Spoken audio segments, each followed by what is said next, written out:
والصلاة والسلام على سيد الأنبياء وخاتم المرسلين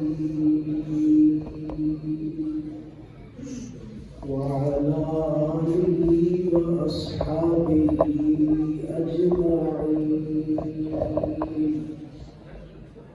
أما بعد فأعوذ بالله من الشيطان الرجيم. بسم الله الرحمن الرحيم. إلا تنصروه فقد نصره الله إذ أخرجه الذين كفروا ثاني اثنين إذ هما في الغار إذ يقول لصاحبه لا تحزن إن الله معنا. صدق الله مولانا العظيم وبلغنا رسوله النبي الكريم الأمين.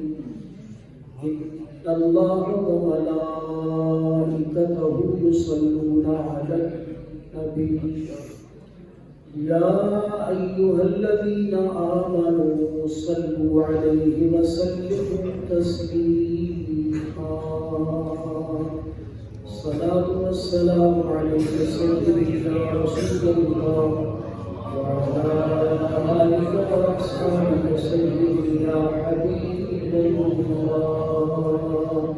الصلاة والسلام عليك سيدي يا رحمة للعالمين وعلى آلك وأصحابك يا خاتم النبيين.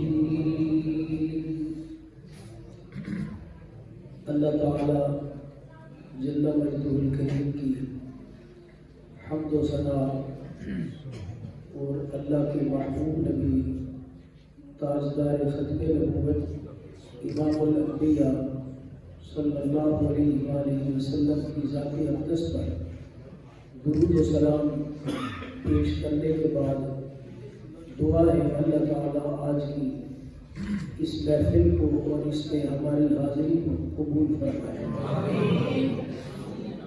جناب محترم حضرت قبلہ خانی ڈاکٹر عبدالجبار صدیقی بانوی صاحب ہمیشہ کی طرح انہوں نے 11ویں شریف کی نسبت سے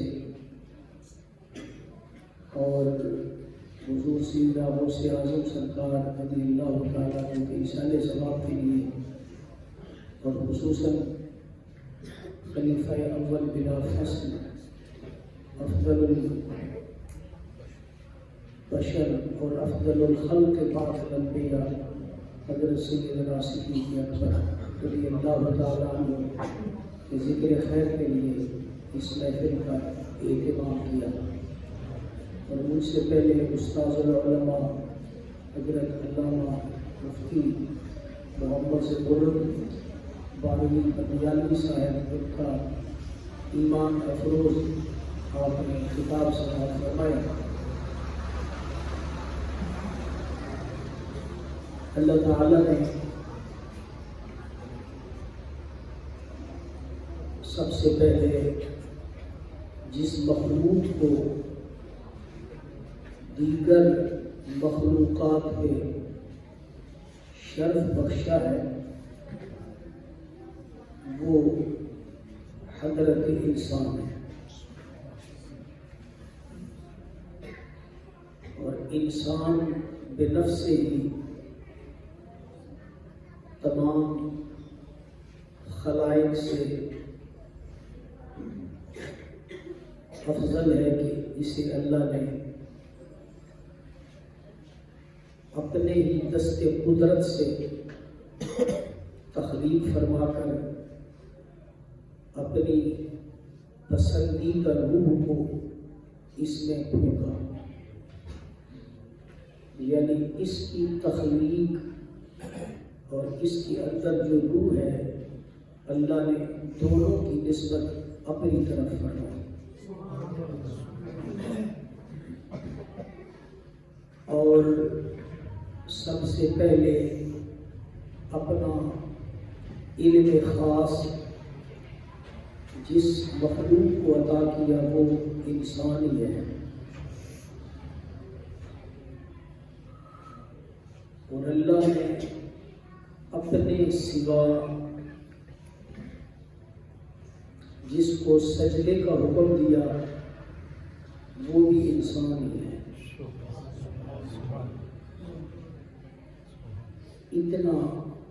اتنے عظیم یہ مخلوق ہے۔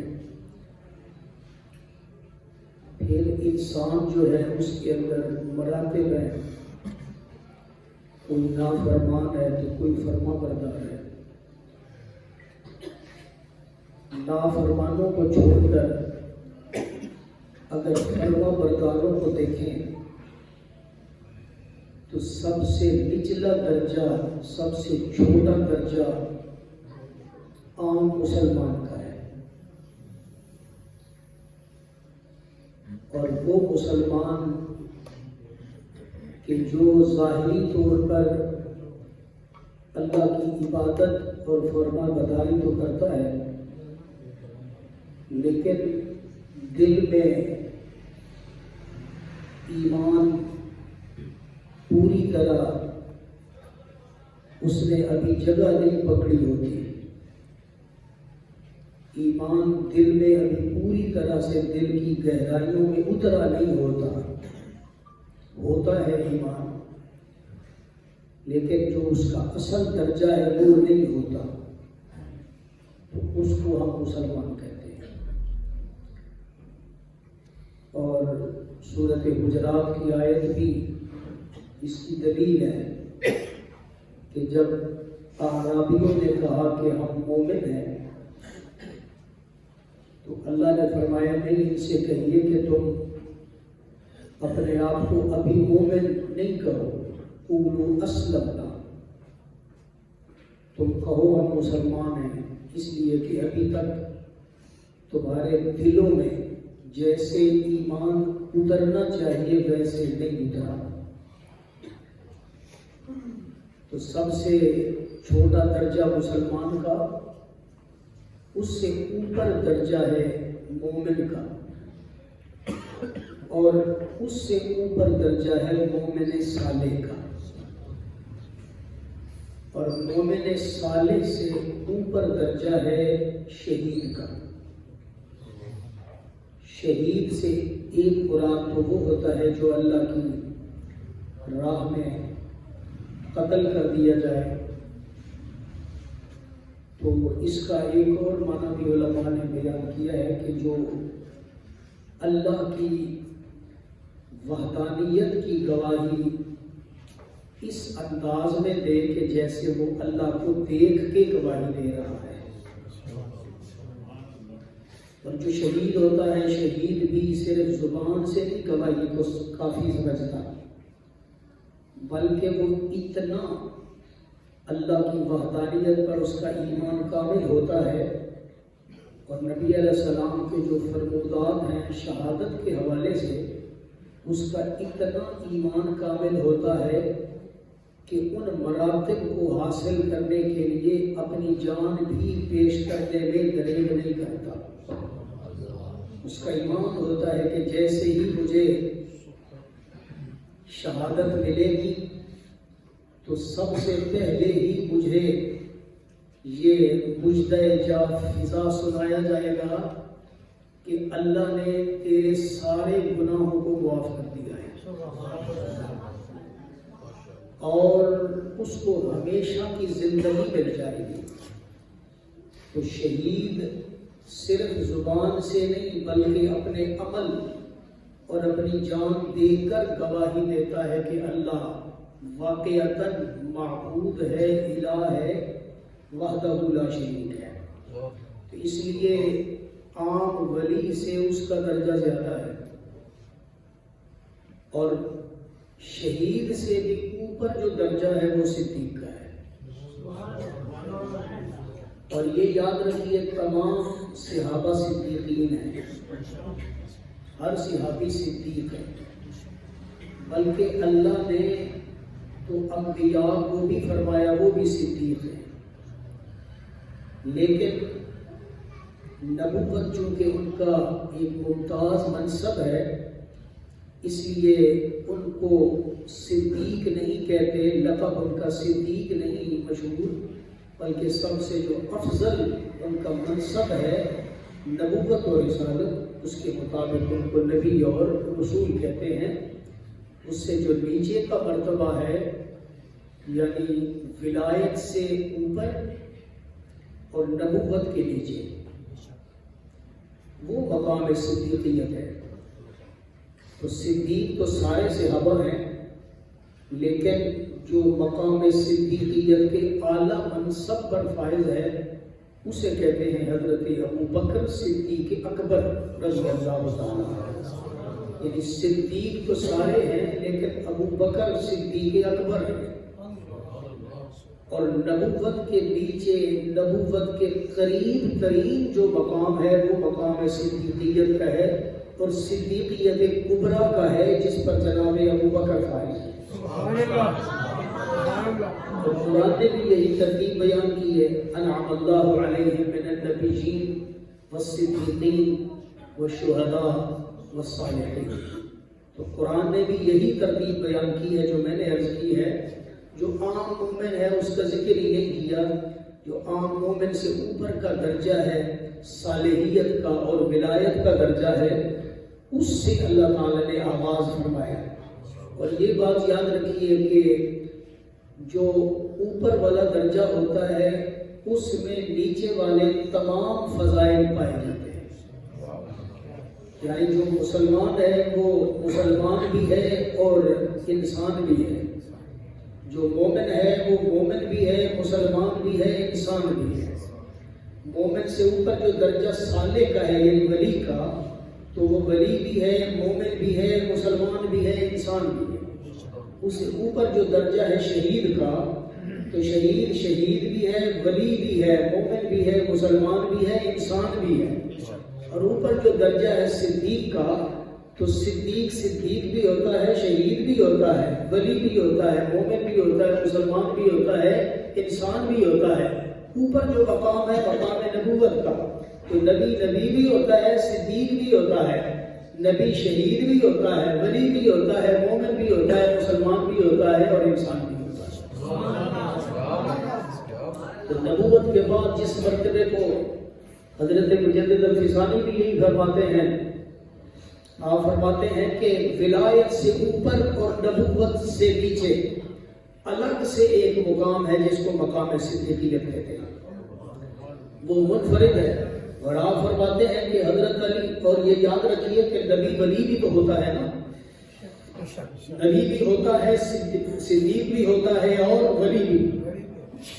نبی کے ولی ہونے کا مطلب کیا ہوتا ہے کہ ولایت نبوت اس کو کہتے ہیں کہ جب اللہ کا نبی اللہ کی طرف متوجہ ہو، صرف اللہ کی طرف متوجہ ہو، تو اس وقت اس کی ولایت بالفعل ہوتی ہے، اس وقت اس کی ولایت ظاہر ہوتی ہے۔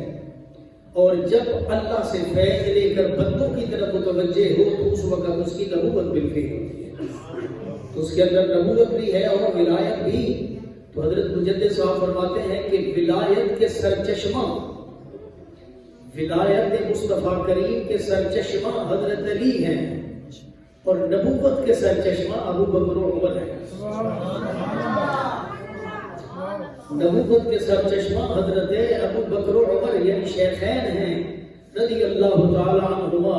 اور جس طرح نبوت و ولایت میں فرق ہے، یہاں بھی پھر درجے میں اتنا ہی فرق ہے۔ تو سیدنا صدیق اکبر رضی اللہ تعالیٰ عنہ جنہیں قرب نبوت حاصل ہے، اور حضرت ابو بکر نے اس وقت ایمان حضور کے ساتھ دوستی نہیں رکھی جب حضور نے اعلان نبوت کیا، نہیں، بلکہ اعلان نبوت سے پہلے ہی حضور نے ابو بکر کو اپنی دوستی کے لیے منتخب کروایا تھا۔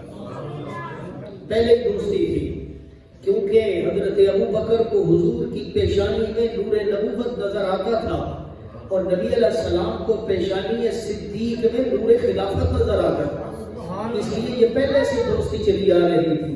آج ہم جن کو فضیلت دیتے ہیں وہ ابھی پیدا ہی نہیں ہوئے تھے کہ حضرت ابو بکر کو اللہ نے اپنے محبوب کی صحبت عطا فرما دی تھی۔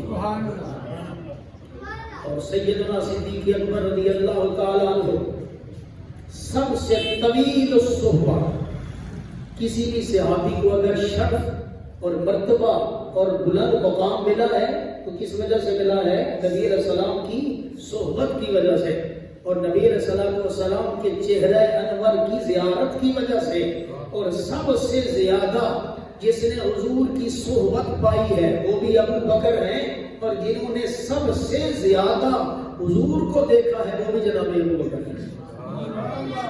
یعنی اعلان نبوت سے پہلے مجلس میں حاضری، صحبت، دوستی بھی پہلے سے آ رہی ہے، اور پھر نبی علیہ السلام کی زیارت بھی پہلے سے وہ کر رہے ہیں۔ اور جہاں تک مجلس کا عمل ہے تو مجلس میں نبی علیہ السلام نے ایک بتایا اصول، فرمایا جہاں جس کو جگہ ملے مجلس میں وہاں آ کے بیٹھ جایا کرے، یہ نہ دیکھے کہ میں بعد میں آیا ہوں تو اگلی صفوں پہ بیٹھوں، نہیں، فرمایا جو پہلے آتے ہیں آگے بیٹھیں، جو بعد میں آتے ہیں وہ پیچھے بیٹھتے چلے جائیں۔ اسی ترتیب کے ساتھ مجلس کو جو ہے آباد کیا جائے، سجایا جائے۔ صحابہ کرام بھی اسی طرح ہی کرتے تھے، جس کو جہاں جگہ ملتی تھی وہ وہیں بیٹھ جاتا تھا، لیکن حضرت صدیق اکبر اور حضرت فاروق اعظم کے لیے جگہ مخصوص تھی۔ نبی علیہ السلام کی دائیں طرف اگر حضرت ابو بکر بعد میں بھی آتے، ویسے تو بعد میں نہیں آتے تھے، وہ حضور سے پہلے ہی آ کے بیٹھ جایا کرتے تھے، لیکن اگر بالفرض وہ بعد میں آتے تو صحابہ اس جگہ نہیں بیٹھتے تھے جہاں حضرت ابو بکر یا حضرت عمر بیٹھتے ہیں، وہ دونوں اپنی اپنی جگہ پر بیٹھتے تھے، ان کی جگہ خالی رہتی تھی۔ اور مجلس میں جب نبی علیہ السلام گفتگو فرماتے، خطاب فرماتے، کوئی بھی صحابی ایسے کر کے نہیں دیکھتا تھا، ایسے کر کے، بلکہ نیچے ایسے دیکھتے تھے اور ایسے ہلکا سا اوپر آنکھ اٹھا کے کبھی کبھی نبی علیہ السلام کے چہرے انور کو دیکھ لیا کرتے تھے، ورنہ وہ اس کو بھی بے ادبی سمجھتے تھے کہ ٹکٹکی باندھ کر حضور کے چہرے کی طرف دیکھا جائے۔ وہ حضور کی باتیں تو سنتے تھے لیکن ہلکا سا سر اٹھا کے دیکھ لیا، پھر سر جھکا کو دیکھ لیا۔ صرف دو لوگ ایسے ہیں، حضرت ابو بکر و عمر، جن کو یہ اجازت تھی کہ وہ نبی علیہ السلام کو دیکھتے بھی رہتے تھے اور حضور کا دیدار بھی کرتے رہتے تھے اور خطاب بھی سنتے رہتے تھے۔ اور مجلس کے اندر نبی علیہ السلام خطاب تو سب سے فرما رہے ہوتے تھے، لیکن مخاطب جس کو دیکھ کر مخاطب ہوتے وہ یا ابو بکر ہوتے یا حضرت عمر ہوتے۔ یعنی نبی علیہ السلام براہ راست جس کو دیکھتے وہ یا حضرت ابو بکر ہیں یا عمر، ان کو سنواتے اور ان کے وسیلے سے سارا صحابہ کرام سرکار کا خطبہ سن لیتے۔ یہ حضور کی مجلس میں مقام و مرتبہ ہے جناب ابو بکر صدیق رضی اللہ عنہ، شیخین کا مرتبہ یہ ہے حضور کی مجلس میں۔ اور نبی کریم رؤوف الرحیم صلی اللہ علیہ وآلہ وسلم کی اس دنیا کے اندر جو مجلسیں بنی، سارے لوگ عشاء کے بعد تقریباً اٹھ کے چلے جاتے تھے۔ سب سے آخر پر جو آدمی، سب سے آخر پر حضور کے غلاموں میں سے سب سے آخر پر جو حضور کی مجلس سے اٹھتا وہ حضرت ابو بکر ہوتے۔ نبی علیہ السلام جب تک اپنے گھر میں، اپنے کاشانہ نبوت میں داخل نہیں ہو جاتے تھے، اتنی دیر تک حضرت ابو بکر اپنے گھر میں نہیں جاتے تھے۔ مہمان آ گئے تو حضرت عبد الرحمن نے ان کو کھانا پیش کیا، شام کا کھانا، تو انہوں نے کہا میں تو ابو بکر کے ساتھ کھاؤں گا۔ تو انہوں نے عرض کیا جو لیٹ آئیں گے، کہا کتنا لیٹ آئیں گے؟ انہوں نے فرمایا کہ کوئی پتہ نہیں کب آئیں گے۔ تو کہا کوئی روٹین تو ہوگی نا ان کی آنے کی؟ کہا کوئی روٹین نہیں۔ تو یہ کیسے ہو سکتا ہے کہ ابو بکر کی روٹین کوئی نہ ہو آنے کی؟ یہ تو نہیں ہو سکتا۔ فرمایا نہیں، ان کی کوئی روٹین نہیں۔ اب وہ کیوں؟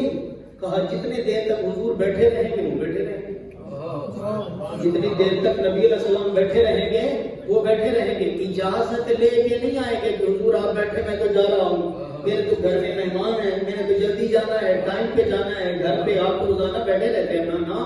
جب تک نبی علیہ الصلوۃ والسلام مسجد نبوی شریف میں بیٹھے رہتے تو اتنی دیر تک حضرت ابو بکر بھی حضور کی مجلس میں بیٹھے رہتے. نبی علیہ الصلوۃ والسلام جب اٹھ کر اپنے کاشانہ اقدس میں تشریف لے جاتے پھر حضرت ابو بکر اپنے گھر میں تشریف لے جاتے. تو یہ صحبت ہے طویل الصحبہ. اور نبی کریم رؤوف الرحیم صلی اللہ علیہ وآلہ وسلم کی صحبت کے بارے میں جب حضرت ابو بکر سے پوچھا گیا, ابو بکر بتائیے کیا پسند ہے. صحابہ بیٹھے ہیں نا, پوچھتے ہیں ایک دوسرے کو کیا پسند ہے. کسی کو کھانے میں کچھ پسند ہے, کسی کو پینے میں کچھ پسند ہے, کسی کو پہننے میں کچھ پسند ہے, کسی کو سواری میں کچھ پسند ہے, کسی کو کوئی وظیفہ پڑھنے میں کچھ پسند ہے. اس طرح کے حضرت عثمان سے پوچھا گیا کہ آپ کو کیا پسند ہے. آپ نے فرمایا مجھے قرآن پاک پڑھنا پسند ہے. حضرت علی پاک سے پوچھا گیا آپ کو کیا پسند ہے. فرمایا گرمیوں کے روزے پسند ہے. یہ ان کی پسند ہے. تو حضرت ابو بکر سے سب نے پوچھا کہ جناب سب نے اپنی اپنی پسندیدہ چیزیں بتائی ہیں, کم از کم آپ بھی تو کچھ اپنی پسندیدہ چیزیں بتائیں, آپ کی کیا پسند ہے. تو حضرت ابو بکر نے فرمایا 3 پسندیدہ چیزیں ہیں. ایک فرمایا میرا مال ہو, نبی علیہ السلام حکم فرمائے میں قربان کروں. دوسرا کیا پسند ہے, فرمایا میرے دل کی خواہش ہے میری بیٹی کو حضور اپنی خدمت میں قبول فرمائے. تیسرا کیا پسند ہے, فرمایا مجھے میری یہ پسند ہے کہ حضور کا چہرہ ہو اور میں ہمیشہ دیکھتا ہی رہوں.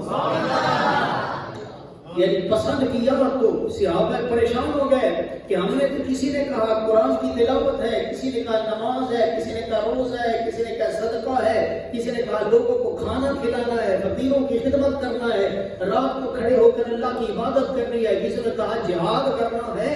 لیکن ابو بکر جو ہے صدیق اکبر, اس کی شان یہ ہے کہ میری جو تینوں چیزیں پسندیدہ ہیں تینوں کا تعلق حضور کی ذات اقدس کے ساتھ ہے. سبحان اللہ. اور پھر ساری زندگی حضور کے ساتھ رہے, ظاہری حیات طیبہ میں حضور کے ساتھ.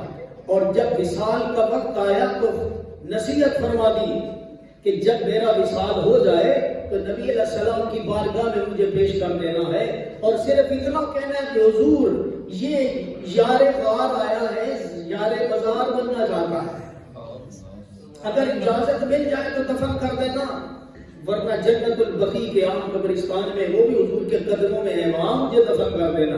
لیکن نبی علیہ السلام نے پہلے ہی بتا دیا تھا کہ میرے حجرے میں کون کون دفن ہوگا. حضور نے پہلے بتا دیا تھا. وہ کیسے بتایا تھا کہ نبی علیہ السلام نے ارشاد فرمایا, صحبت کی بات ہے, نبی علیہ السلام نے فرمایا کہ جب ہم قیامت والے دن اپنی قبروں سے اٹھیں گے تو سب سے پہلے میں اٹھوں گا, سب سے پہلے میں اٹھوں گا. اس کے بعد فرمایا میرے دائیں ہاتھ میں ابو بکر کا ہاتھ ہوگا اور بائیں ہاتھ میں عمر کا ہاتھ ہوگا. پہلے ہی بتا گئے کہ ہم الگ الگ قبروں میں دفن ہی نہیں ہوں گے, الگ الگ حجروں میں ہمارے مزار نہیں بنیں گے. لوگوں کے مزار الگ الگ کہلاتے ہیں, یہ فلاں ولی کا مزار ہے, یہ فلاں ولی کا مزار ہے, یہ فلاں ولی کا مزار ہے. اگر پوچھو کہ ابو بکر کا مزار کیا ہے, حضرت فاروق کا مزار کیا ہے, تو جواب یہی ملے گا جو حضور کا روضہ ہے وہی مزار ابو بکر ہے اور وہی مزار عمر فاروق ہے.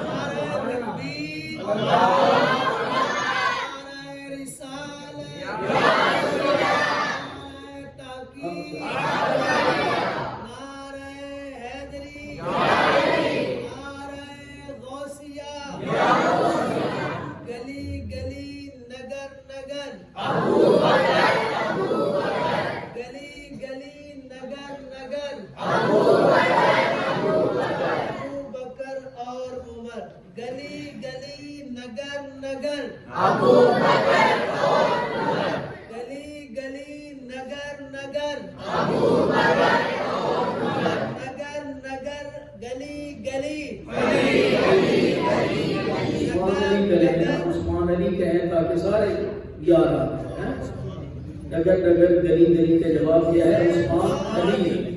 عثمان علی سارے چارے یاروں کا تذکرہ ہو جاتا ہے.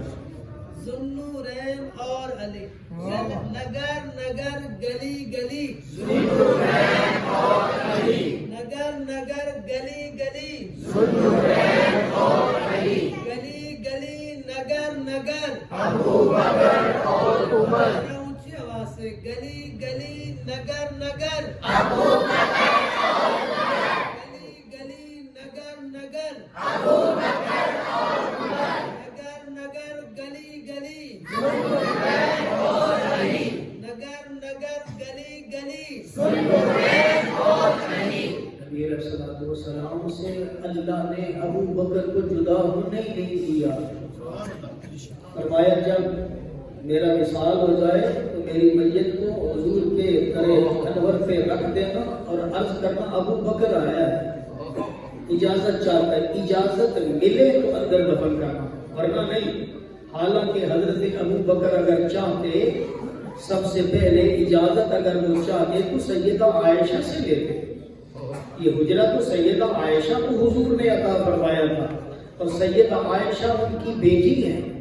اگر سیدہ عائشہ سے اجازت لیتے تو آسانی کے ساتھ وہ اجازت دے دیتی کہ میرے بابا کی قبر بھی حضور کے قدموں میں بننی چاہیے. لیکن حضرت عمر یہ بتانا چاہتے تھے کہ اگر میری بیٹی مجھے اجازت دے کہ اس حجرے میں میری قبر بن جائے, میری بیٹی اجازت دے, تو لوگ کہیں گے بیٹی تھی, بیٹی نے اجازت دے دی. مزہ تو تب آئے گا نا جب حضور خود اجازت دیں گے ان کی قبر میری قبر انور کی قدموں میں بنا دو. اس لیے فرمایا وہاں رکھ کے آواز دینا تمہارا کام ہے. یعنی حضرت ابو بکر کا یہ عقیدہ تھا کہ جب صحابہ کھڑے ہو کر آواز دے کے نبی علیہ الصلوۃ والسلام صحابہ کی آواز کو سنیں گے بھی اور ان کا جواب بھی عطا فرمائیں گے. اس لیے صحابہ کرام نے اعتراض بھی نہیں کیا کیونکہ صحابہ کا بھی یہی عقیدہ تھا کہ جیسے یہ عرض کریں گے نبی علیہ السلام ہماری آواز کو سنیں گے, ہماری آواز کو پہچانیں گے, جو ہماری مراد ہے اس کو بھی پہچانیں گے, پھر اس کا جواب بھی ضرور ارشاد فرمائیں گے. اس لیے کہ صحابہ کرام نبی کریم رؤوف الرحیم صلی اللہ علیہ وآلہ وسلم کی برزخی زندگی کو ظاہری زندگی سے زیادہ بہتر سمجھتے تھے. جیسے ہی حضرت ابو بکر حاضر ہوئے اور سرکار کی بارگاہ میں عرض کیا کہ آپ کا یار غار آیا ہے, وہ اندر آنے کی اجازت چاہتا ہے, تو اندر سے آواز آئی اوصل الحبیب الی الحبیب کہ میرے یار کو میرے ساتھ ملا دو. اس کے لیے تو میں نے باہیں دراز کی ہوئی ہیں کہ کب میرا یار آتا ہے, میرا محبوب آتا ہے. قیامت تک کے لیے زندہ باد زندہ باد دار ختم نبوت, زندہ باد زندہ باد دار ختم نبوت, زندہ باد زندہ باد. شاہ عبدالحق محدث دہلوی نے جو ترتیب ذکر کی ہے مزارات کی, نبی علیہ الصلوۃ والسلام تشریف فرما ہے. نبی علیہ الصلوۃ والسلام کے ساتھ ہی جہاں حضور کا سینہ انور ہے وہاں حضرت ابو بکر کا سر انور ہے, اور جہاں حضرت ابو بکر کا سینہ ہے وہاں فاروق اعظم کا سر انور ہے. اس ترتیب کے ساتھ تشریف فرما ہے. یعنی آج بھی سب سے زیادہ قریب نبی علیہ السلام کی اگر کوئی ہے روحانی اعتبار سے بھی جسمانی اعتبار سے بھی تو وہ سیدنا صدیق اکبر ہے. نبی علیہ السلام پر ہما وقت اللہ کے انوار و تجلیات نازل ہوتے ہیں, ہما وقت انوار و تجلیات نازل ہوتے ہیں. فرشتے ہر وقت درود و سلام بھیجتے ہیں اور صرف وہ حضور پر نہیں درود و سلام بھیجتے. جیسے ہم جاتے ہیں تو حضور پر سلام عرض کرتے ہیں, پھر حضرت ابو بکر کو سلام عرض کرتے ہیں, پھر فاروق اعظم کو سلام عرض کرتے ہیں. فرشتے بھی اسی ترتیب کے ساتھ سلام عرض کرتے ہیں. تو قیامت تک کے لیے فرشتوں کے سلام حضور پر بھی ہوتے رہیں گے, ابو بکر پر بھی ہوتے رہیں گے, فاروق اعظم پر بھی ہوتے رہیں گے. اور قیامت تک کے لیے اللہ کے جتنے انوار و تجلیات نبی علیہ الصلوۃ والسلام کی ذات اقدس پر برسیں گے, وہاں سے منعکس ہو کر سب سے پہلے جس کو وہ عطا فرمائے جائیں گے وہ جناب سیدنا صدیق اکبر ہے. یہ مقام و مرتبہ ہے جناب صدیق اکبر کا. قیامت والے دن بھی یہی ترتیب ہوگی. نبی علیہ الصلوۃ والسلام اگر مقام محمود پہ تشریف فرما ہے, خاص کرسی پہ اگر تشریف فرما ہے, خاص منصب پہ تشریف فرما ہے, اس وقت بھی آپ کے دائیں جانب حضرت ابو بکر ہوں گے اور بائیں جانب سرکار فاروق اعظم رضی اللہ تعالیٰ عنہ. اور یہ حشر کے میدان میں بھی یہ صحبت باقی رہے گی, جنت میں بھی صحبت باقی رہے گی تو جسے سب سے زیادہ صحبت نصیب ہوئی، جسے سب سے زیادہ حضور کو دیکھنا نصیب ہوا، بلکہ قریب تر بیٹھ کے نصیب ہوا، تو وہ حضرت صدیق اکبر رضی اللہ عنہ۔ اس لیے ان کی شان کو کوئی بھی نہیں پہنچ سکتا ہے۔ اور قرآن پاک نے جس انداز میں بیان کر دیا ہے ابو بکر کو، اللہ اکبر، کوئی بندہ جدا کرنا بھی چاہے نہیں کر سکتا، کوئی جدا کرنا بھی چاہے نہیں کر سکتا۔ الا تنصروه فقد نصره الله اذ اخرجه الذين كفروا ثاني اثنين۔ اللہ سب سے فرما رہا ہے تم نے اگر مدد نہیں کی میرے یار کی ہجرت میں تو فرمایا میں بھی مدد کرنے والا کافی ہوں۔ مفسرین حضرات فرماتے ہیں یہ گلہ سب سے ہے، یہ شکایت اللہ کو سب سے ہے، ابو بکر سے نہیں ہے، کیونکہ ابو بکر تو صاحب ہیں، بلکہ یہ جو مدد ہے نا، اللہ فرماتا ہے فقط نصرہ اللہ، اللہ نے ان کی مدد کی، اپنے محبوب کی مدد کی۔ تو اللہ نے مدد کی کس کے ذریعے؟ جناب صدیق اکبر کے ذریعے، اس لیے کہ ہجرت میں وہی تو حضور کی غلامی میں تھے نا، حضور کی خدمت وہی کر رہے تھے۔ اس لیے فرمایا کہ میری اس وقت مدد کا اگر کوئی مظہر یقین بنا ہے تو وہ جناب صدیق اکبر بنا ہے۔ اذ اخرجہ الذین کفروا ثانی اثنین، فرمایا کس کو نکالا کفار نے مکہ سے، کس کو نکلنے پہ مجبور کیا؟ دو میں سے دوسرا، تو کون ہے؟ یہی مسئلہ ہے۔ ہم اگر کہیں گے تو کہیں گے ثانی سے مراد حضرت ابو بکر صدیق ہے، اور مرتبے کے اعتبار سے ہے بھی وہی، لیکن قرآن کا اسلوب کیا ہے؟ اذ اخرجہ الذین کفروا، کہ جب کفار نے ان کو نکالا، کون ان کو؟ وہ کون؟ آگے اس کا بدل ہے، یہ مبدل میں وہ ضمیر، اس کا بدل ہے ثانی اثنین۔ اگر بدل بنائے تو معنی بنے گا نبی علیہ الصلوۃ والسلام۔ وہ لفظ استعمال کیا اللہ نے، وہ لفظ استعمال کیا، چکرا گئے علماء کہ ثانی سے کیا مراد لیں؟ اثنین تو اثنین ہی ہے، ثانی کون ہے؟ ابو بکر ہے یا حضور ہے؟ کبھی کہتے ہیں حضور ہو سکتے ہیں، کبھی کہتے ہیں ابو بکر ہو سکتے ہیں، یعنی لفظ کو ارشاد فرمایا، اس لفظ سے ابو بکر بھی مراد ہو سکتا ہے، حضور کی ذات بھی مراد ہو سکتی ہے۔ آگے کیا کہا؟ اثنین، اثنین کس کو کہتے ہیں؟ دو کو، اثنین یہ دو ہیں، تو بتائیے ان کو الگ کیا جا سکتا ہے؟ اس نین کے لفظ کو درمیان سے الگ کر دیں، اس کو الگ کر دیں، نین کو الگ کر دیں، ہو سکتا ہے؟ نہیں ہو سکتا۔ اللہ نے اس نین میں ابو بکر کو ساتھ اس طرح جوڑا ہے کہ کوئی بھی جو الگ کرنا بھی چاہے نہیں کر سکتا۔ جب بھی اس نین کہے گا حضور کا ذکر بھی ہو جائے گا، ابو بکر کا ذکر بھی ہو جائے گا۔ آگے کیا فرمایا؟ ہما فی الغار، جب وہ دونوں غار میں تھے، اب ہما بھی کوئی تسنیہ کی ضمیر ہے، کوئی آدمی ہما کو الگ کر سکتا ہے کہ ہاں کو الگ کر دے، ماں کو الگ کر دے؟ باقی جملے ایسے ہوتے ہیں ایک لفظ پہ آپ مجبوراً آپ وقف کر سکتے ہیں، اضطراری طور پر وقف کر سکتے ہیں، پھر آپ دوبارہ سے پیچھے اعادہ کرنے پڑ دیں، لیکن یہ جو اثنین ہے یا جو ہما ہے، اس میں اضطراراً بھی درمیان میں نہیں روک سکتے، آخر میں جا کر رکنا پڑے گا۔ فرمایا اگر وقف بھی کرو گے تو میری شان کے بعد میرے ابو بکر کی شان جب تک بیان نہیں کر لیتے اتنی دیر تک قرات کرنے والا قاری وقف ہی نہیں کر سکتا۔ الگ کرنا تو دور کی بات ہے نا، الگ کرنا تو دور کی بات ہے۔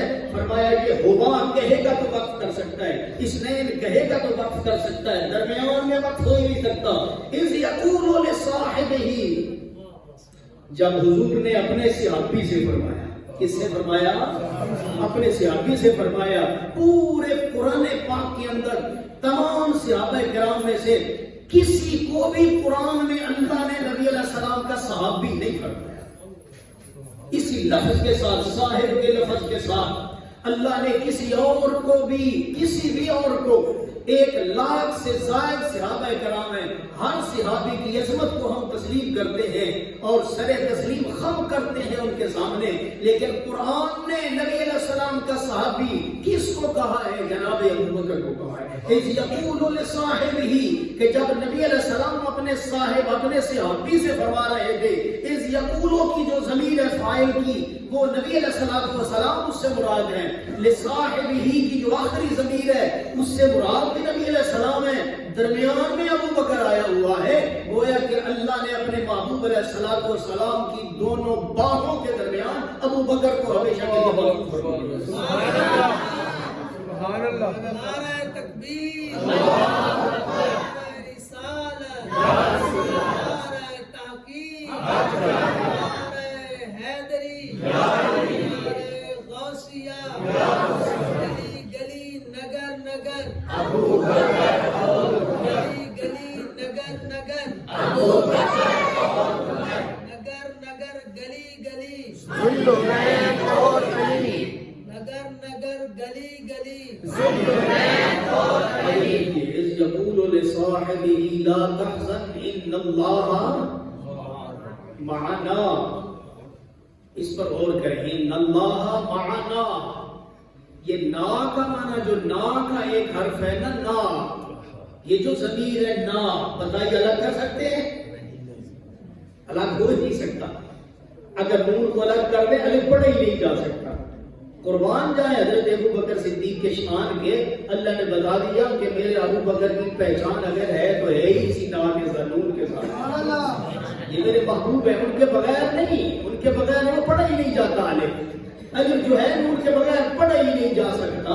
تو اس کا مطلب یہ ہے کہ اگر اس کو الف کو سمجھنا ہے تو ساتھ نون پڑھنا پڑے گا، اور نون کی شان سمجھنی ہے تو الف کو پڑھنا پڑے گا۔ اللہ نے نا کے اندر یعنی ہمارے ساتھ حضور نے فرمایا، یہ حضور کا کلام ہے، یہ حضور کے جملے ہیں جنہیں اللہ تعالیٰ نے اپنا کلام بنا کے پیش کر دیا ہے، ورنہ حضور کے جملے ہیں۔ حضور نے فرمایا لا تحزن ان اللہ معنا، اے ابو بکر غم نہ کر، فکر نہ کر، اللہ ہمارے ساتھ ہے۔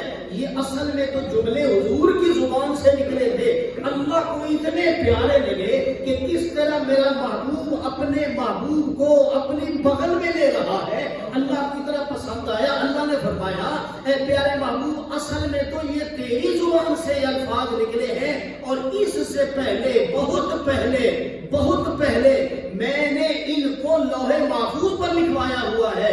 یا اللہ صرف لوح محفوظ نہ فرمایا، لوح محفوظ کی تاریخ جو ہے وہ بھی محدود ہے، میں نے اس سے بھی پہلے ان لفظوں کو ادا کیا ہوا ہے۔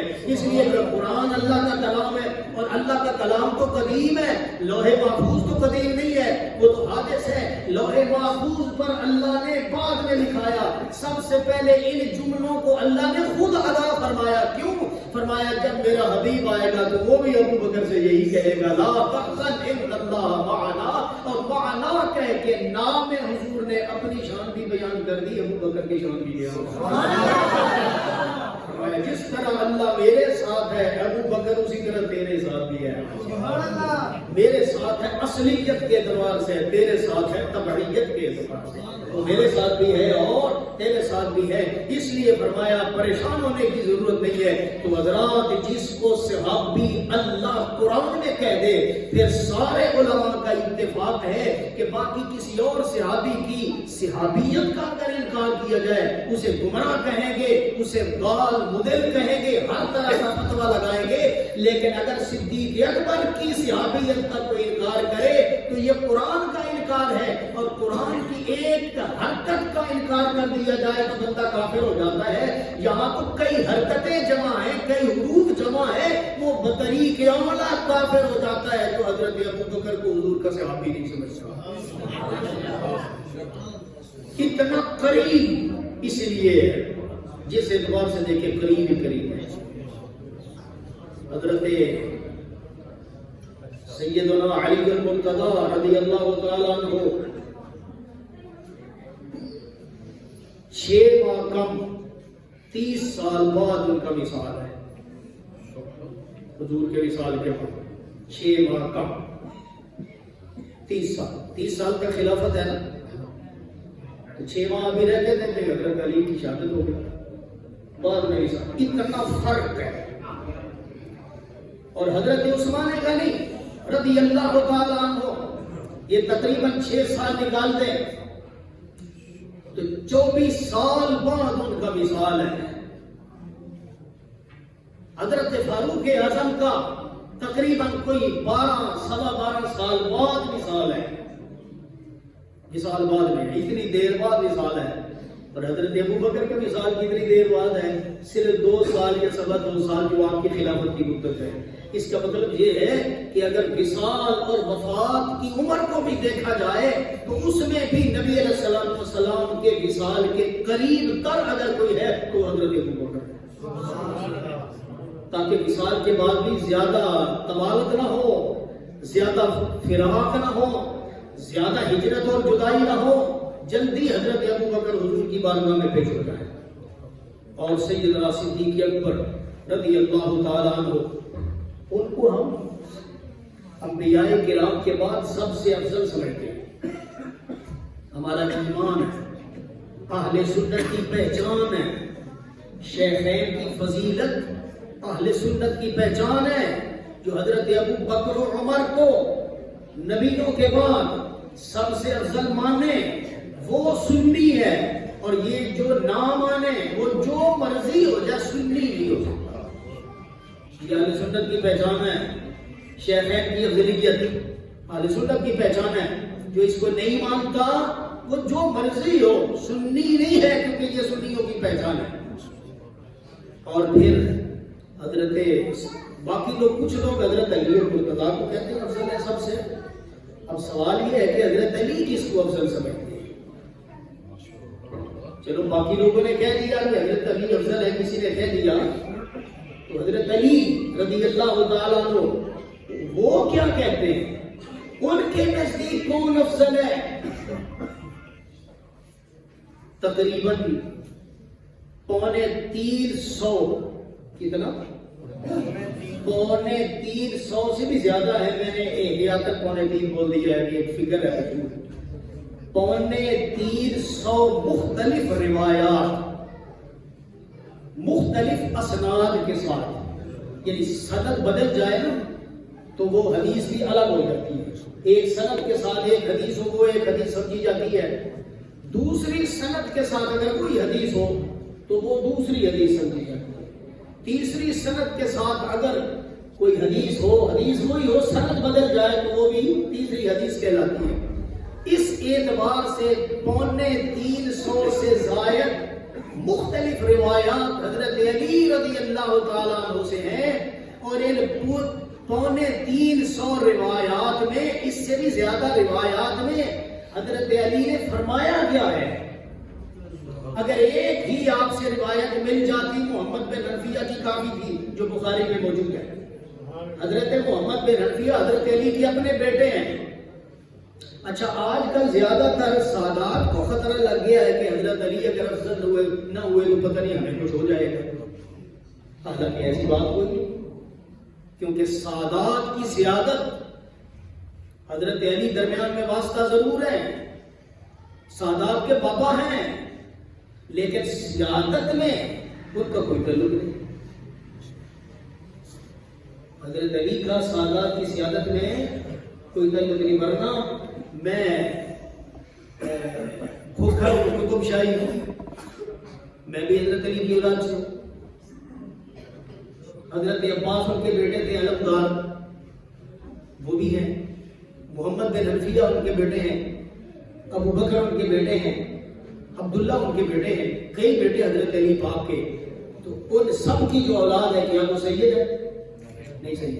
حضرت علی کی تو اولاد ہے نا، حضرت علی کی تو اولاد ہے، لیکن سید تو حضرت علی سے اگر سید بنتے تو پھر ہم تو سارے سید ہی ہوتے نا، لیکن ہم تو سید نہیں ہے، سادات کے غلام ہیں۔ حضرت علی کی اولاد ضرور ہے، لیکن سادات کے، اس کا مطلب ہے سید حضرت علی کی وجہ سے نہیں بن رہا، کسی اور کی وجہ سے بن رہا۔ اور وہ کون ہے؟ وہ سیدہ خاتون جنت ہے، اور خاتون جنت بھی صرف وسیلہ ہے۔ خاتون جنت بھی سادات کے سید ہونے میں خاتون جنت بھی صرف وسیلہ ہے۔ اصل میں یہ جو سیادت ان کو سرداری مل رہی ہے وہ خود رسول اکرم صلی اللہ علیہ وسلم کی نسبت سے مل رہی ہے۔ اس لیے سادات کو کوئی فکر نہیں ہونی چاہیے، ان کی سیادت میں کوئی فرق نہیں آنے لگا ہے، ان کی نسبت حضور کی ذات اقدس کے ساتھ ہے، جس کی وجہ سے وہ سید ہیں، وہ سردار ہیں، ورنہ ان کا قبیلہ سید ہے ہی نہیں، ان کا قبیلہ تو ہاشمی ہے۔ آپ عرب میں جا کے کہیں گے یہ جناب فلاں سید ہے، وہ کہیں گے بس ٹھیک ہے ماشاءاللہ، لیکن انہیں نہیں پتہ چلے گا یہ کیوں سید کہہ رہے ہیں جب تک انہیں یہ نہ کہو من آل محمد صلی اللہ علیہ وسلم، من ابن محمد صلی اللہ علیہ وسلم، یا کہیں کہ یہ فاطمی ہیں، یا کہیں کہ یہ ہاشمی ہیں، مطلبی ہیں، من اولاد فاطمہ، یہ کہیں گے تو انہیں پتہ چلے گا کہ یہ کیا کہہ رہے ہیں. ورنہ اگر سید کہو گے تو وہ سردار کے معنی میں لے لیں گے لیکن ذات کو نہیں پہچان سکتے. تو آج ہم ان کو سید کیوں کہتے ہیں؟ اس لیے کہ وہ سید الانبیاء کی اولاد ہے. تو حضرت علی پاک کس کو افضل سمجھتے ہیں؟ 350 سے زائد روایات حضرت علی کی. محمد ہاشم صاحب، میں نے غلام رسول صاحب کا یہ کلپ سنا تھا، غلام رسول قاسمی صاحب کا، ان کا وہ طریقۃ الاحمدیہ ہے، وہ چونکہ ایک مخطوطہ تھا تو وہ انہوں نے اس کو صحیح کیا ہے، فیصل خان رضوی نے اس کی تحقیق کے ساتھ چھپا ہے، لیکن ابھی تک اس میں بہت اغلاط ہیں، عربی میں بھی غلطی ہے، کئی اردو ترجمہ کرتے ہوئے غلطی ہے، کسی جگہ طریقۃ الاحمدیہ لکھا ہوا ہے، کسی جگہ طریقۃ المحمدیہ لکھا ہوا ہے، لیکن ان کی کتاب ہے، ان کے کتب خانے سے انہوں نے لی ہے، اس کے اندر انہوں نے 350 سے زائد ان روایات کو باقاعدہ جمع کیا ہے، ان روایات کو جمع کیا ہے، اور میں نے ان کو پڑھا ہے الحمدللہ. تو ان کے اندر حضرت علی کیا فرماتے ہیں؟ حضرت علی فرماتے ہیں سب سے افضل ترین ابو بکر ہے. سب سے افضل ترین حضرت ہے ابو بکر. یہ کون کہہ رہا ہے؟ یہ باب مدینۃ العلم کہہ رہے ہیں، یہ باب مدینۃ العلم کہہ رہے ہیں کہ سب سے افضل ابو بکر ہے، اور اس کے بعد حضرت فاروق اعظم ہے، اور ایک روایت میں ان سے یہ بھی مروی ہے کہ اس کے بعد حضرت عثمان ہے. ابو جحیفہ یہ حضرت علی المرتضیٰ کے گورنر ہیں کوفہ کے اندر، وہ حضرت علی کو سب سے افضل سمجھتے تھے. بس میں تقریباً ختم کرنے لگا ہوں. افضل سمجھتے تھے، انہیں پتہ چلا میرے علاوہ باقی لوگ کو افضل نہیں سمجھتے اور میں افضل سمجھتا ہوں. انہیں بڑا رنج ہوا کیونکہ محبت تھی حضرت علی پاک سے ان کی، تو بڑا رنج ہوا کہ حضرت علی کو افضل ہونا چاہیے، میں افضل سمجھتا ہوں، باقی لوگ نہیں افضل سمجھتے. حضرت علی کی بارگاہ میں حاضر ہوئے، آپ نے فرمایا بڑے پریشان لگتے ہو، خیریت تو ہے؟ انہوں نے عرض کیا جی خیریت ہے، لیکن یہ مسئلہ پیش آ گیا ہے، میں آپ کو سب سے افضل سمجھتا ہوں اور دوسرے لوگ کچھ اور لوگوں کو افضل سمجھتے ہیں، اس لیے مجھے پریشانی ہے. آپ نے ہاتھ پکڑا اور ہاتھ پکڑ کے اپنے گھر لے گئے، گھر میں بٹھا کے مسئلہ سمجھایا اور فرمایا کہ میں تمہیں بتاؤں کہ کون افضل ہے؟ کہ حضور آپ بتا دیں تاکہ میرا ایمان پختہ ہو جائے. فرمایا سب سے افضل ابو بکر ہے اور اس کے بعد عمر ہے. ابو جحیفہ سے کئی روایات ہیں ابو جحیفہ کی، انہوں نے قسم اٹھائی اس وقت، کہا میں اللہ سے وعدہ کرتا ہوں کہ جو حضرت علی نے مجھے یہ مسئلہ بتایا ہے میں اپنے سینے میں چھپا کے نہیں رکھوں گا بلکہ لوگوں کو بتاؤں گا تاکہ لوگوں کو پتہ چل جائے کہ جسے ہم افضل سمجھتے ہیں ان کے نزدیک کون افضل ہے. حضرت علی خطبے کے لیے منبر پر تشریف لائے اور فرمایا میں نے سنا ہے کہ کچھ لوگ مجھے شیخین سے افضل سمجھتے ہیں. فرمایا میں ایک دفعہ تمہیں بتا رہا ہوں، اگر اس کے بعد کسی نے مجھے حضرت ابو بکر و عمر سے افضل سمجھا تو میں وہ سزا دوں گا جو مفتری اور کاذب اور بہتان باندھنے والے کی سزا، یعنی 80 کوڑا ہوتا ہے، وہ سزا دوں گا. کچھ لوگ کہتے ہیں نہیں یہ ویسے عاجزی کے طور پر انہوں نے کہہ دیا تھا. بتائیے عاجزی کے طور پر کسی کو 80 کوڑے لگائے جاتے ہیں؟ تو یہ شریعت کا مسئلہ تھا، انہوں نے بتا دیا کہ حضرت ابو بکر سب سے افضل ہے، اس کے بعد حضرت فاروق اعظم ہے، اور ایک روایت میں حضرت علی نے ہی فرمایا کہ اس کے بعد حضرت عثمان ہے، اور اس کے بعد تمام اہل سنت کا عقیدہ ہے کہ حضرت عثمان کے بعد جناب علی المرتضیٰ کرم اللہ تعالی وجہ الکریم ہے. اس کے بعد دیگر عشرہ مبشرہ صحابہ ہیں، اس کے بعد باقی بدری صحابہ ہیں، اس کے بعد باقی بیعت رضوان والے صحابہ ہیں، اس کے بعد باقی فتح مکہ سے پہلے اسلام لانے والے صحابہ ہیں، اور اس کے بعد جو ہے مقام مرتبہ ان کا ہے جنہوں نے فتح مکہ کے بعد اسلام قبول کیا ہے. تو حضرت علی کے اپنے بیٹے محمد بن حنفیہ جن کی اولاد سید نہیں کہلاتی، وہ خود تو سردار ہیں لیکن اولاد نہیں سید کہلاتی. انہوں نے پوچھا کہ حضور ابا جی بتائیے سب سے افضل کون ہے؟ آپ نے فرمایا ابو بکر. اور انہوں نے عرض کیا پھر اس کے بعد؟ فرمایا عمر۔ اس کے بعد انہوں نے کہا پھر حضور آپ اس کے بعد تو آپ ہی ہوں گے نا؟ وہ فرماتے ہیں مجھے یہ خطرہ لگ گیا، حضرت محمد بن حنفیہ کہتے ہیں کہ مجھے یہ خطرہ لاحق ہو گیا کہ اس کے بعد عثمان کا نام لیں گے، اس کے بعد عثمان کا نام لیں گے، مجھے یہ خیال تھا۔ تو فوراً میں نے کہا نہیں اس کے بعد تو آپ ہیں۔ فرمایا نہیں، میں عام آدمی ہوں، میں ایک عام مسلمان ہوں، لیکن اس کے بعد تیسرے نمبر پر میں نہیں ہوں۔ یہاں اگر آپ رک کر غور کریں تو محمد بن حنفیہ کا اپنا عقیدہ بھی یہی ہے کہ سب سے پہلے ابو بکر ہے، اس کے بعد عمر ہے، ورنہ جیسے حضرت عثمان کی جگہ تیسری جگہ کہہ رہے ہیں نا کہ میرا خیال ہے کہ تیسری جگہ آپ ہی ہوں گے، تو وہ کہہ سکتے تھے حضور میں تو سمجھتا تھا کہ سب سے پہلے آپ ہیں، دوسرے نمبر پہ آپ ہیں۔ نہیں، جب انہوں حضرت علی نے فرمایا سب سے پہلا نمبر حضرت ابو بکر کا، دوسرے نمبر پر حضرت عمر، محمد بن حنفیہ خاموش رہے، یہاں نہیں کہا انہوں نے۔ تیسری جگہ پہ جب وہ بولنے لگے تو بولنے سے پہلے فرماتے ہیں مجھے بھی یہی خدشہ تھا کہ تیسرے نمبر پر عثمان کا نام لیں گے۔ ان کو خدشہ کہاں سے پیدا ہو گیا؟ اس لیے کہ انہوں نے صحابہ سے سنا ہوا تھا کہ تیسرے نمبر پر حضرت عثمان ہے۔ اس لیے حضرات یہ وہ مقام و مرتبہ ہے، نبی علیہ السلام فرما رہے ہیں ابو بکر کو کہو نماز پڑھائیں۔ سید عائشہ صدیقہ عرض کرتے حضور عمر کو فرما دیں، میرا بابا بڑا نرم دل کا ہے، وہ تو روتا ہی رہے گا۔ فرمایا نہیں، آج نہیں روئے گا، آج نہیں روئے گا، آج نماز پڑھائے گا۔ تو ہمیشہ روتے رہتے تھے، تھوڑی سی بات ہوتی نبی علیہ السلام کے وصال کی خبر کسی آیت میں آ جاتی، لوگوں کو سمجھ ہی نہیں لگتی تھی کہ آیت مانا کیا ہے، حضرت ابو بکر رونے لگ جاتے تھے۔ پھر روتے کیوں ہو؟ وہ فرماتے تھے تمہیں نہیں پتا کہ اس کے اندر نبی علیہ السلام کے وصال کی خبر تھی۔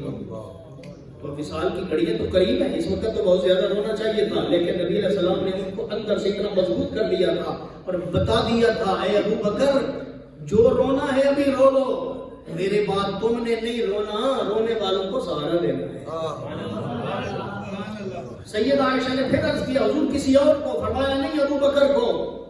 تیسری مرتبہ پھر عرض کیا حضور کسی اور کو؟ فرمایا تم کیا حضرت یوسف کے دور کی ہو؟ تمہیں نہیں پتا چل رہا کہ میں کیا کہہ رہا ہوں؟ فرمایا ابو بکر ہی کو کہو، وہ میرے مصلی پہ کھڑے ہو کر سارے صحابہ کرام کو نماز پڑھائے۔ حضرت ابو بکر نے 3 دن تک مسلسل امامت کروائی۔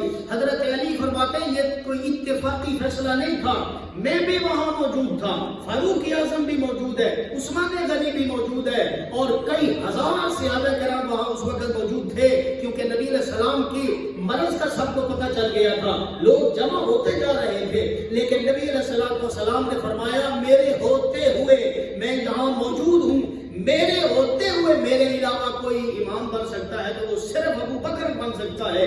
بلکہ نبی علیہ السلام نے فرمایا اس قوم کے لیے یہ جائز ہی نہیں ہے کہ کوئی ابو بکر کے علاوہ مصلی پہ کھڑا ہو جائے جس قوم میں ابو بکر موجود ہے۔ نبی علیہ السلام خود تشریف لائے، ایک نماز میں تو حضور خود تشریف لائے۔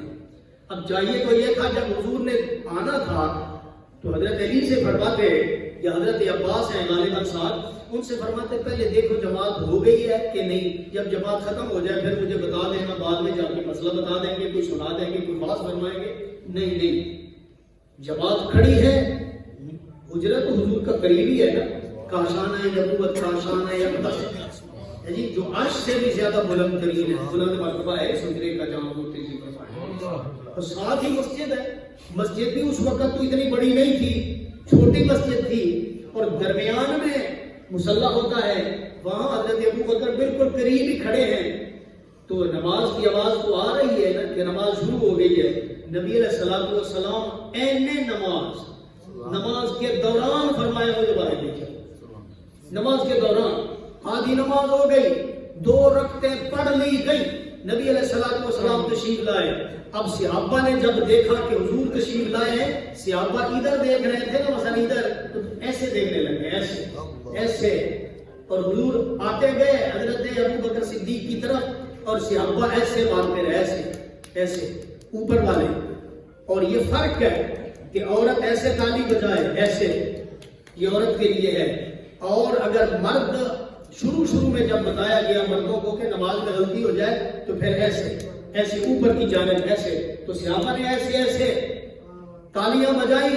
حضرت ابو بکر نے بھی ایسے دیکھا کہ حضور تشریف لا رہے تھے تو آپ پیچھے ہٹنے لگے, لیکن نبی علیہ السلام نے فرمایا نہیں نہیں ادھر ہی رہو, نماز پڑھاتے رہو, نماز پڑھاتے رہو. مطلب کیا تھا؟ پڑھاتے رہو, میں جہاں بیٹھ جاتا ہوں میں بھی پڑھ لوں گا. تو حضرت ابو بکر تھوڑا سا پیچھے ہو گئے, پچھلی صف میں نہیں گئے. حضرت ابو بکر پچھلی صف پہ وہیں تھوڑا سا پیچھے ہو گئے. نبی علیہ الصلوۃ والسلام تشریف فرما ہوئے.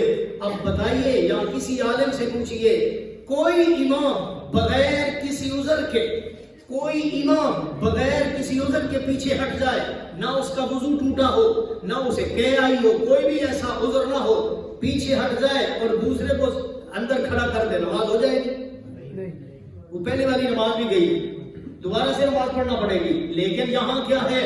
بظاہر عذر بھی کوئی نہیں, بات بھی ہو رہی ہے. دوسرا مسئلہ یہ سنیے کہ اگر کوئی آدمی جو نماز میں نہیں ہے وہ پیچھے سے لقمہ دے, امام اس کو قبول کر لے, اس بندے کے لقمے کو قبول کر لے جو نماز میں شریک, اس نماز میں شریک نہیں ہے, قبول کر لے, پھر بھی نماز ٹوٹ جاتی ہے. نبی علیہ الصلوۃ والسلام نے ان سے گفتگو کی, حضرت ابو بکر نے بات مان بھی لی, تھوڑا سا پیچھے ہٹے, صف میں نہیں گئے, بات مان لی, لیکن پھر بھی نماز نہیں ٹوٹی ہے. نبی علیہ الصلوۃ والسلام نے جو بقیہ نماز رہتی تھی وہ پڑھا. ایسی بھی نماز کبھی کوئی دیکھی ہے آپ نے؟ ایسی نماز بھی کبھی کوئی دیکھی ہے کہ ایک ہی نماز ہے, اس کے امام دو ہیں, آدھی کوئی پڑھا رہا ہے, دوسری کوئی پڑھا رہا ہے, اور پہلا امام خود ساتھ کھڑا ہے, وہ بھی نماز میں شریک ہے. اس کا مطلب یہ ہے نبی علیہ الصلوۃ والسلام نے بتانا تھا کہ جیسے ہم امامت میں شریک ہیں, اسی طرح میرے بعد ابو بکر جو ہے وہ خلافت میں سب سے پہلے.